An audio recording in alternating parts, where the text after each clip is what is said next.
Hi everyone and welcome to the day 3 of the advent of Python. So today we're going to see about Python functions, then two methods to deal with ASCII characters, and finally we'll learn also about f strings. So we will apply all of this knowledge to solve the day 3 of the advent of code. We have it here, so you can go here to the advent of code calendar. It doesn't matter that it's no longer December. You can solve those challenges any day of the year or next years. So let's go to day 3 to see what it's about. So today's challenge is called rucksack reorganization, and to make it short, every elf has a rucksack, and every rucksack has two compartments, but they messed up something with the organization of items in the rucksacks. So the items in every rucksack are one line of our input. Let's take a look at our input of today here. So this is how the input will look like today. So letters, like different characters at every line. So every line it's a rucksack, and it has two compartments. We'll have to split every line in half. We'll have the first compartment and the second compartment. So the thing is, as they explain here, the first part is to find the only element that is repeated at the first part and the second part. So the only element that we'll find in both compartments of the rucksack. Then they tell us that this repeated element has a priority number. So from A to Z as lowercase, it's from 1 to 26, and from A to Z of uppercase it follows from 27 to 52. So uppercase and lowercase letters are different elements. The lowercase a and the uppercase a are different items. So then for every rucksack, so for every line, we'll have to split it in half and find the repeated element.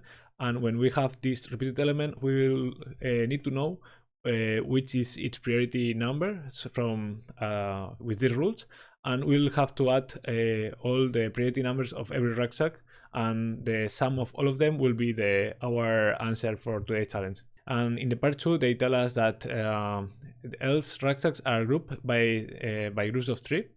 And then every group also has its priority number, that it's the only letter that it's repeated at all of these 3 lines.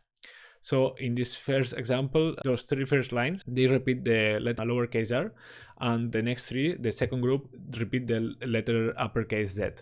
Then we'll need to know the priority number of r, that it's 18 in this case, and the priority number of uppercase z, it's 52 in this case. So we'll have to add the priority number of every group of 3 rucksacks, and adding all of them together will be our solution. So this is what the advent of code challenge of today is about. And first of all, let's create a new Python notebook.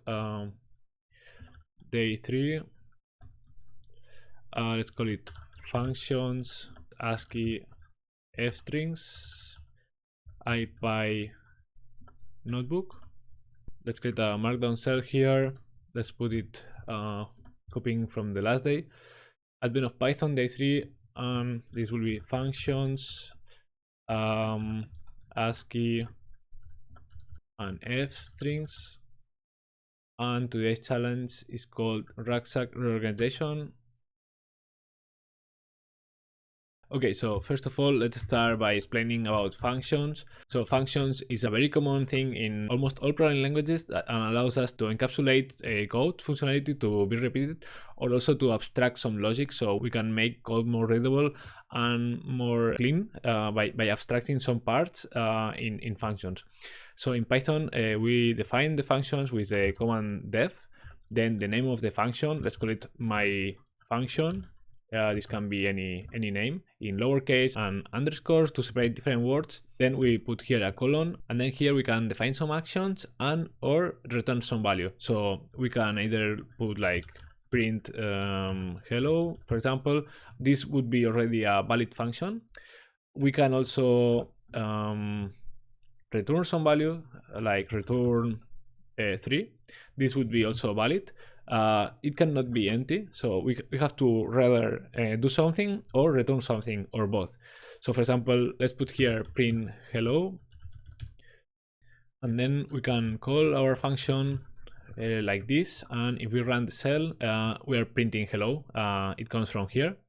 Okay, then let's put some other example of a function. Let's call def my sum. So let's define my sum, and here optionally we can pass some arguments. So here we didn't do it because it's an option and we didn't need it before, but if we want we can put here like a and b. This will be two arguments of our function, and we can return or we can make the sum variable will be a plus b, and we can return this sum variable. My sum, let's say 3a, and the b will be 5, and it's returning 8. We could also, as we can do actions, we can return some value optionally also, and we could make it like this, more simple. Let's try this now. It's the same. Okay, especially in large projects, we can define our function here with docstrings. So if we add this this long string, this multi-line string with a triple quote, we can define here our function. So we can define here sums a plus b. This would be already the description, and we don't see it here now, but now if we go here, let's make some space. If someone is inheriting or it's importing our function, and he wants to know what it does, if he puts here help my sum, now as you can see, it's telling here this description of here. So if we don't put this, then if someone tries to know it, it only tells the name of the function and the arguments, but it doesn't tell anything. So we can see this, for example, if we do the help of print function that already built in Python, we can see that they build this this documentation. So they explain that what it does, and also they explain every parameter that we can optionally use in print, what it does. Let's try also any. Returns this, and it explains what it does. So it's not necessary to do it, but if you are working in a large project, especially something that it will be for use in production or someone can import it, it's a very good practice to describe it, and others will know like quickly what's the intended use of your function. So let's put here sums or returns the sum of a and b, and then a, let's say integer or float value, and the same for b, integer or float value. We could add more things or what happens in some conditions, but this would be the minimum necessary things to use our function. Okay, finally, let's see another concept that are keyword arguments or default arguments. So let's define another function that will be like fall bell. It is the free falling velocity of an object in the void, so without air drag. And we will have for this function, we'll need two parameters. One is the time that it's been falling. Let's put it as t or time, and then the gravity of the planet where we are. Let's call it g, and as we are assuming that most of the times we'll be using this in the Earth, so we know that the gravity in Earth is minus 9.81. So we can put this as a default argument, and every time that we will calling this this formula, this function, we can pass only the time, and the gravity will be remaining as this constant value. But if we want to use this same formula for another planet, we'll be able to change this second parameter, and the formula will adapt to our new gravity introduced for another conditions. So the formula in this case is BF, let's call it. It's the time times the acceleration of the gravity, so time g, and we can return this value. Okay, BF. And now if we want to use our new formula, fall bell, we can put like some object that is falling like 3 seconds, how fast it will end up. So it will be falling at minus 29.43 meters per second.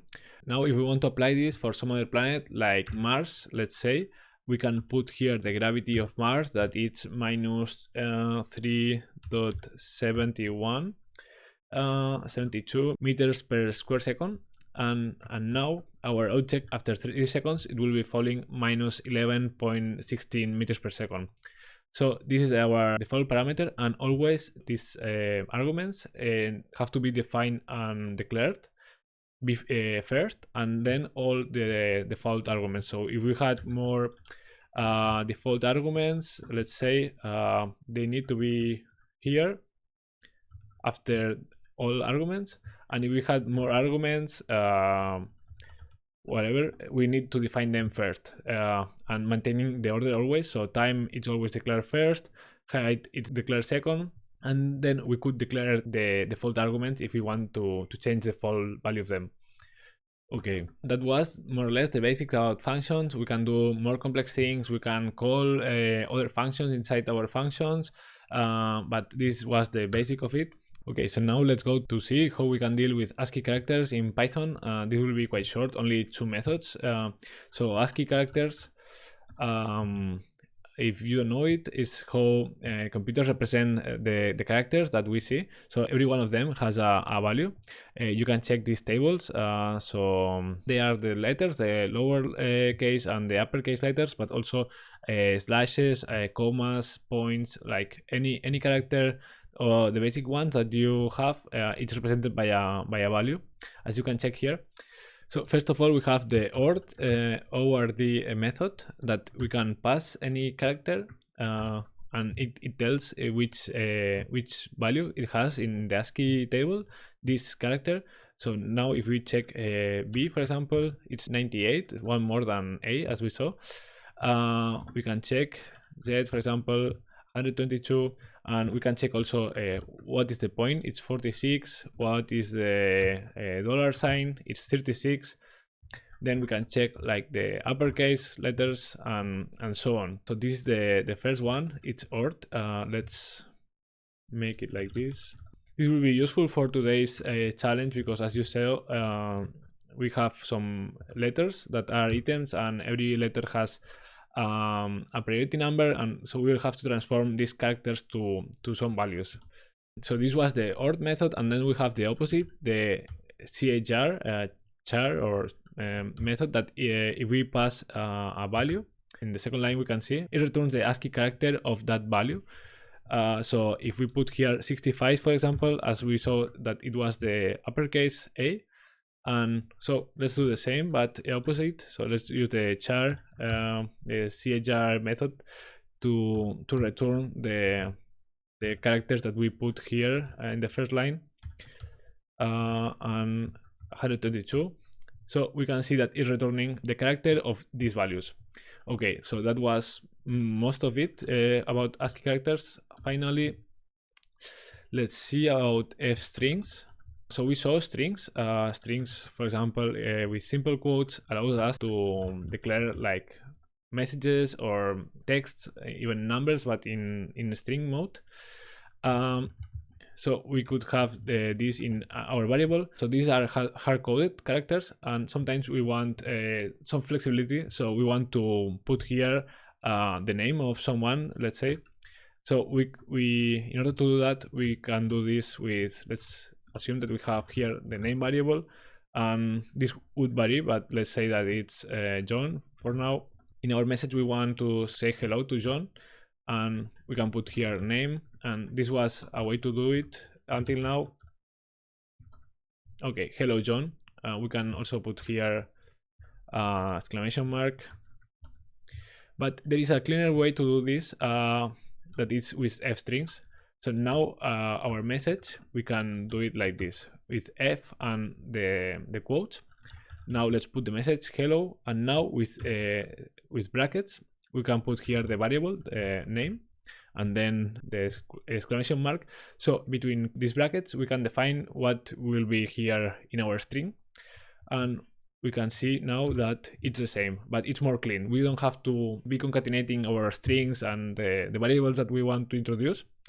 We can do it all in one. Until the introduction of F strings, there was another way to do this, that was format, that you could declare a string as we here, and we could put here these brackets, and then we could put format, and here we could pass the values of what has to be put in here, for example name, and it's the same. But if you have here like now other things like your age is some value, and then you live in some city, and so on, you had to concatenate here different values, age, city, let's declare them. Age, let's say 67, city, let's say Paris. If you had all of this, now you will see that okay, it's introducing this integer here, 67 and Paris, so it looks fine, but when you are coding this, it's difficult to track. Okay, the first bracket is this one, the second bracket is this one. So then in f strings we can do it similar but more clean. So your age is now here you can put age, and you live in city Paris. Let's comment this out to see our f string, and you can see that it's the same at the end, but at the time of coding it's more flexible and it's more clean.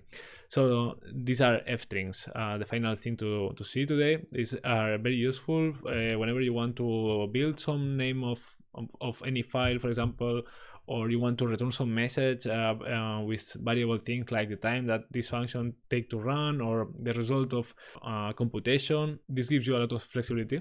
Okay, so that was enough theory for today, so let's try to apply this to solve the day 3 of the Advent of Code challenge. I put here this title, and okay, let's start by taking the input. So I already opened it here before, Control A to select everything, Control C, and now let's go here and new file, the day 3 input txt, copy and save.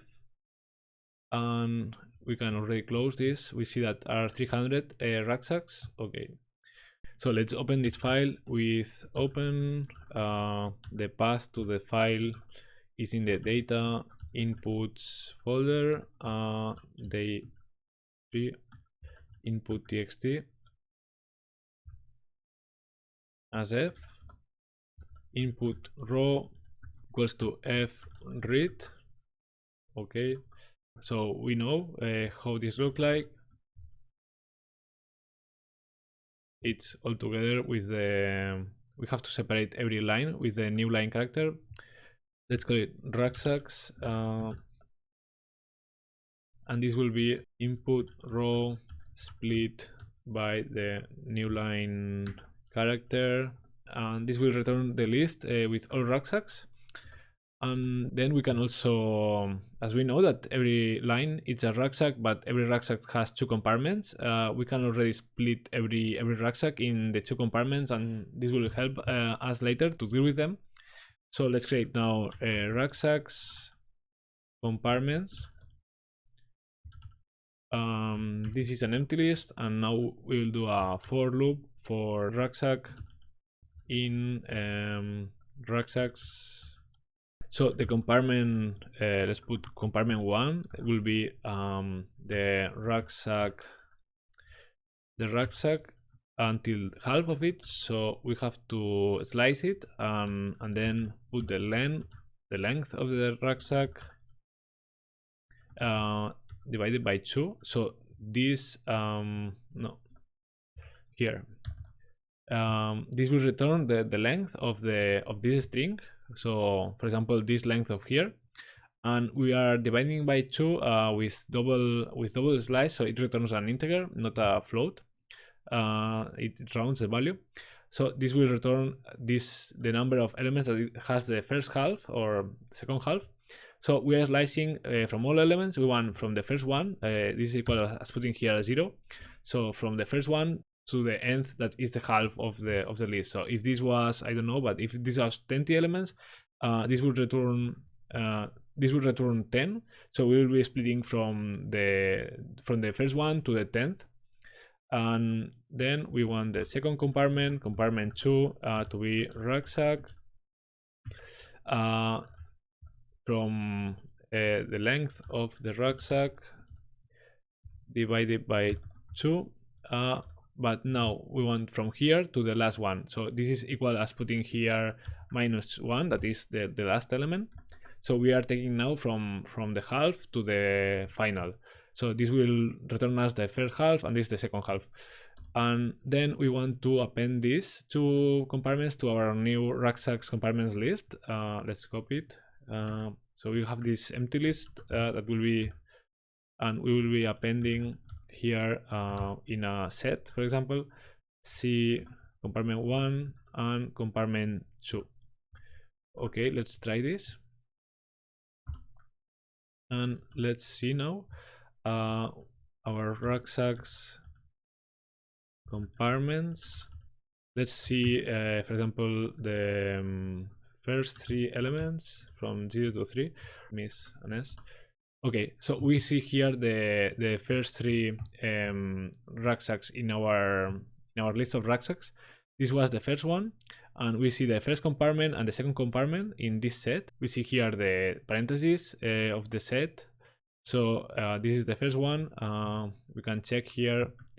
We can check that the first one is like this one, then the second one also divided by half, and then the third one divided by half also. So we already have compartment 1, compartment 2. So then now the first part of the challenge will be to check which element is here and here at the same time. So it has to be only one. Also here and here they have to share a single element, and all the other ones should be different.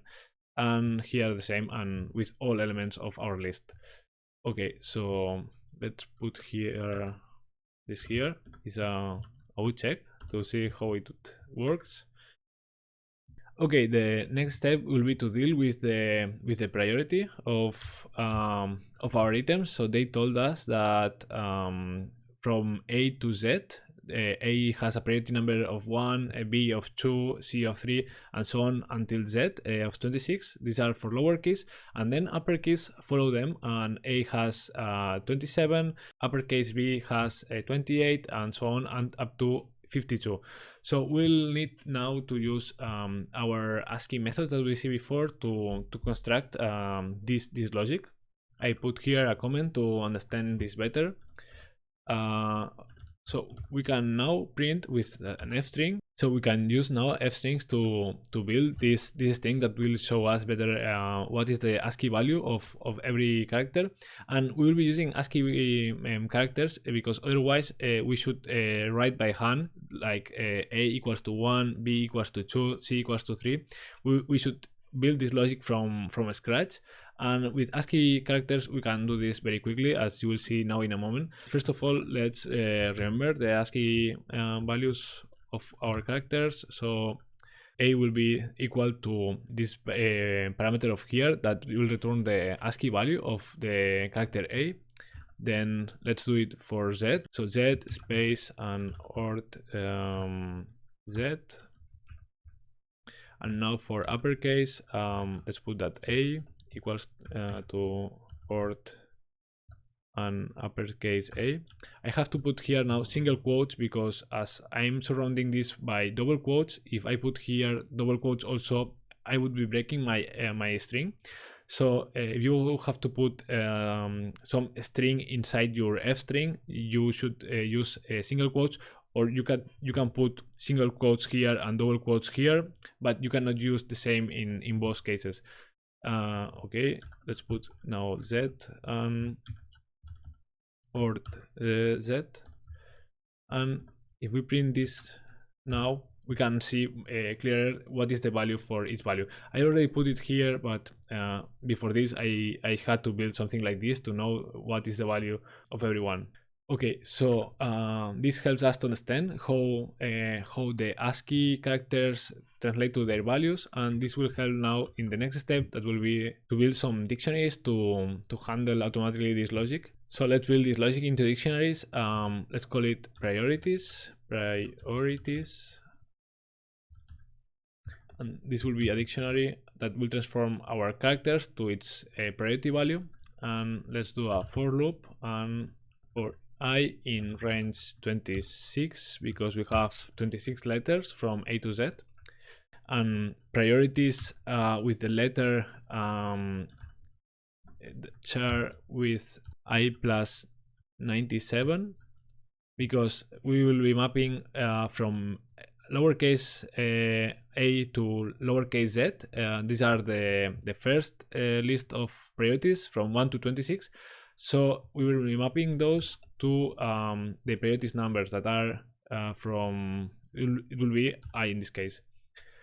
Let's check this for, this will be so far for lowercase, but just to understand what's happening here, let's run this and let's print our priorities dictionary, and we can see that it has been mapping from A0 to Z25. Okay, so this should be I plus 1, because A was starting at 1 and Z was finishing at 26. But you can see here what's the logic here. We are mapping, so our CHR method was receiving the ASCII value and it was returning our ASCII character. So building it like this, we don't need to write every one of these letters and its value. We can concatenate this list of ASCII values and with its priority numbers like this. Okay, now it will be correct. Okay, we can see A is 1, B2, C3. So now with this list of priorities, we can pass any item of our rucksack that it will return automatically our priority number. So this was for lower cases, but for upper cases it starts at 65. So if we do this 65, and for upper cases we saw that they were from 27 to 52. So uppercase A is 27. So now we need to do I plus 27. Okay, let's check. And okay, they are not ordered, but we can see that A is 27, uppercase B is 28, uppercase C is 29. It doesn't matter, because at the end we'll be introducing here the key of our item and it will return the correct priority number. But you see that we avoided to have to build this long dictionary by scratch by using this the ASCII values of every character. Okay, so now we can already start solving the part 1 of our challenge. So again, we will have our list of rucksacks, and we have to find the element that it's equal in both compartments. So let's build now a function. So let's use functions, and we'll build the function that given a rucksack, it will return what is the priority number of that rucksack. So then we don't have to reuse the same code for every rucksack. We can call our function every time and we will be reusing it for every rucksack. So we'll call our function find the duplicated rucksack item, and we'll send a rucksack. Okay, so it will have two compartments. Compartment 1 will be the rucksack first element of the rucksack, and the compartment 2 will be the second element of this rucksack. Then we'll need to go for item in our compartment 1 and check if this item, in compartment 2, then we have our item, so we can return our item. Otherwise we can put here return none, but this wouldn't happen, so let's put it just in case. But this shouldn't never happen, because always after going through all our items, at least one should be in the compartment 2. Okay, let's check our function for the first case. So let's call our find duplicated rucksack item for our rucksack compartments list, and let's call the first element just to see the first case, and it returns the letter B. So this means that in our example of here, in my case, this will be different for your case, the letter B is here and it's here, okay, and also here. So it's the only element that is repeated in the both compartments. All other should be different. So we have here a bunch of Z's, but probably none of them here. So yeah, B is our item in this first case. Okay, so we need to do this for all elements in our list of rucksacks. So for rucksack for rucksack in rucksack compartments, and we will be calling our find duplicated rucksack item, and this will be our duplicated item is what this function returns, passing the argument of the rucksack. This will be the rucksack at every loop of our for loop, and then we will have our priority number. Priority number will be what the priorities dictionary, putting this item letter here, will return duplicated item. Okay, then we should build a list of priority numbers. So list, because finally we'll need to sum all of these numbers. Let's put it empty here now, and we'll need to append every of those numbers here.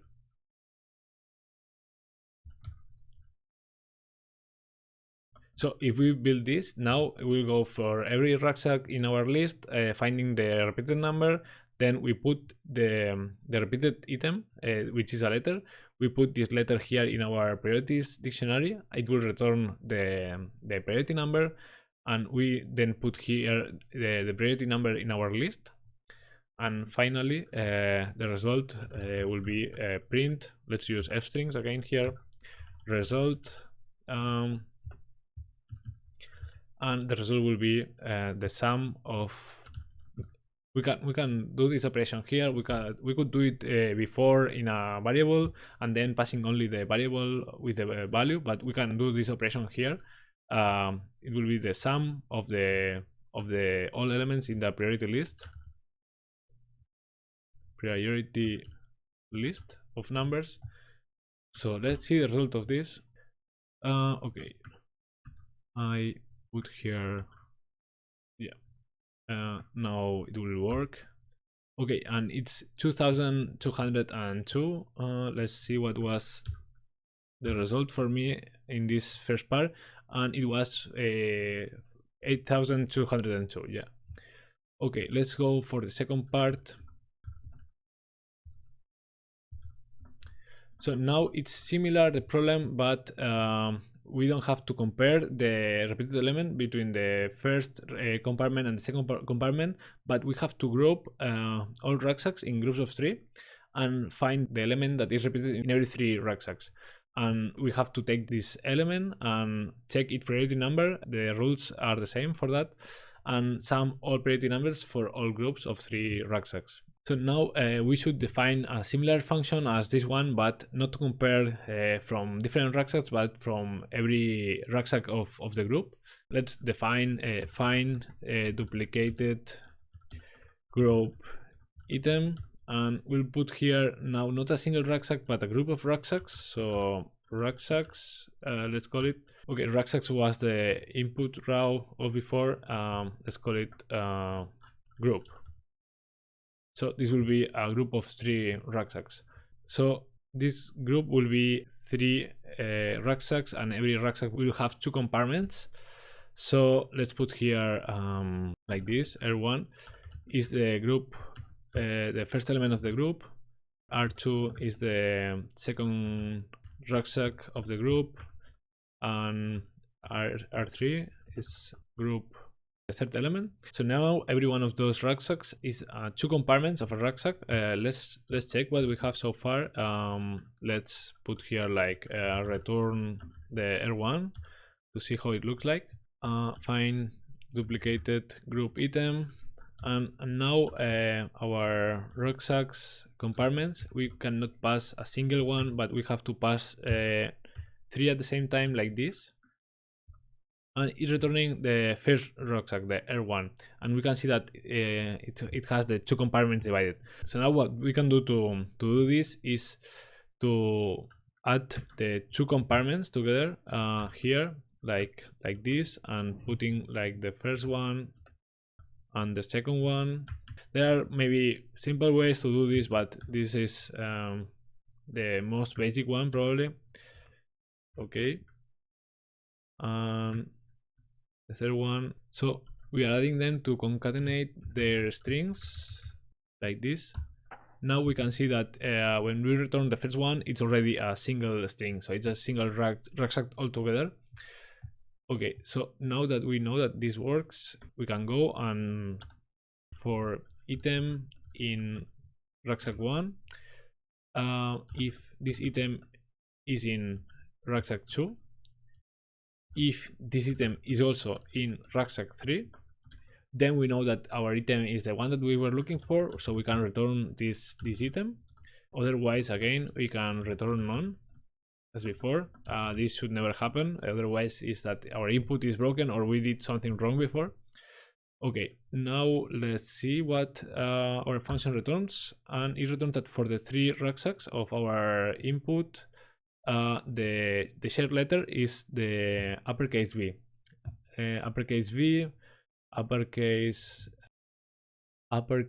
V here, and uppercase V here. Okay, so that was the letter shared, and now similar as before, we have to transform this to its priority number and add all of them together. But now the difference also is that we have to go through all rucksacks for group in rucksacks compartments, but now we have to build these groups, so we cannot do this directly. We have now to take an index, for example, and take the range from 0 to the length of the rucksacks compartments. Okay, and we have to go from 0 to the length of our compartments and every 3 numbers. So we have to use this slicing for now, and our group will be the rucksacks compartments from I to I plus 3. So this way we'll be going from 0 to 3, from 4 to 6, from 7 to 9, and so on. So we'll be grouping every 3 lines.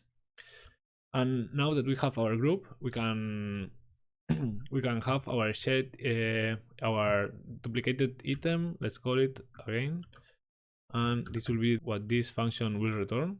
So let's copy the function here, and now we can pass already the group as how we called every 3 rucksacks.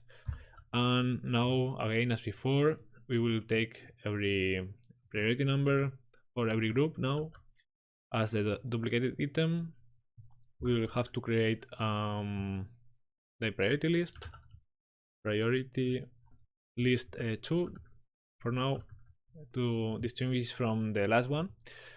So this priority list 2 append the new priority number. Okay, so this should be it, and then we can already return result to f-string.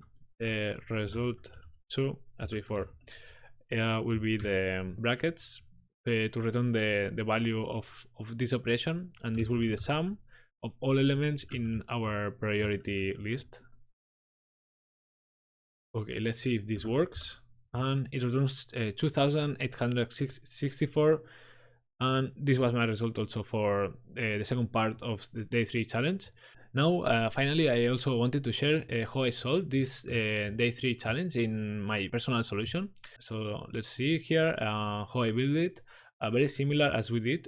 Let's put here to compare. So this is our today's solution, and this is how I solved it in December when I solved the challenge in my personal account. So I did very similar. Maybe here I did more in a single command, the rucksack distribution.